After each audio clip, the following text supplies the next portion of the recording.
যে কাজগুলো আমি আমার বাপের জন্ম করি নাই সেই কাজগুলো বর্তমানে আমাকে করতে হচ্ছে।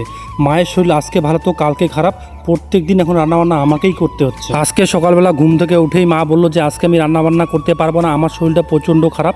যেমন কথা তেমন মাছ শরীর যেহেতু খারাপ, ভাত তো খেতেই হবে, তাই আমি ভাতটা বসে দিলাম।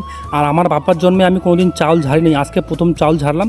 ভালো করে তো ঝাড়া হয়নি, ওইভাবে রান্নাবান্না করতেছি, কী করবো আর, উপায় তো নাই। আর আজকে আমি রান্না করব সয়াবিন আলু, তার মধ্যে থাকবে কাঁঠালের বিচি, একদম কষা কষা রান্না করব। আমরা তিনটা লোকই, বেশি ঝোল করে তো লাভ হবে না। বাড়িতে আমি আর বেশি দিন নাই, কয়েকদিনের মধ্যেই আমি কেরালা যাব।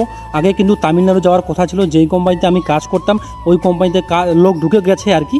আমি কেরালায় যেই কোম্পানিতে ফোন করতেছি সেই কোম্পানিতে লোক লাগে না, প্রচণ্ড বৃষ্টির কাজ খুবই কম চলতেছে, অনেক কোম্পানিতে কাজ বন্ধ হয়ে আছে। যে করেই হোক আমি এই মাসের মধ্যে কেরালা ঢুকতেছি, কাজের খবর তো নেই, কেরালা গিয়ে কাজের খোঁজ হবে। আর বাড়িতে আমাদের প্রত্যেক দিন মিস্ত্রি আসতে আসতে প্রত্যেক দিন কাজ হচ্ছে, বাড়ি ঘরে কাজ পরে হবে, আগে আমাদের ঠাকুর মন্দিরটার কাজ হবে। হাতে যত টাকা পয়সা ছিল সব কিন্তু শেষ হয়ে গেছে, তার মধ্যে আবার মায়ের চিকিৎসা করতে হবে, হাতে তো পয়সা নেই। এদিকে কিন্তু মাথা কালা ঘুরতেছে, কি করব না করব কিছুই বুঝে উঠতে পারতেছি না আমি। এইদিকে আমার ভাত সবজি সব কিছু রান্না হয়ে গেছে, তারপর গরুকে জল দিলাম, ছাগলকে জল দিলাম, ওদেরকে জল দেওয়ার পর মা আর আমি খেতে বসলাম। মায়ের শরীরটা তো প্রচণ্ড পরিমাণে খারাপ, বিছনা থেকে উঠতে পারে না। আমি রান্না বান্না করে দিলাম, ভাত বেড়ে দিলাম, এখন বসে শান্তি মতো একটু খাচ্ছি।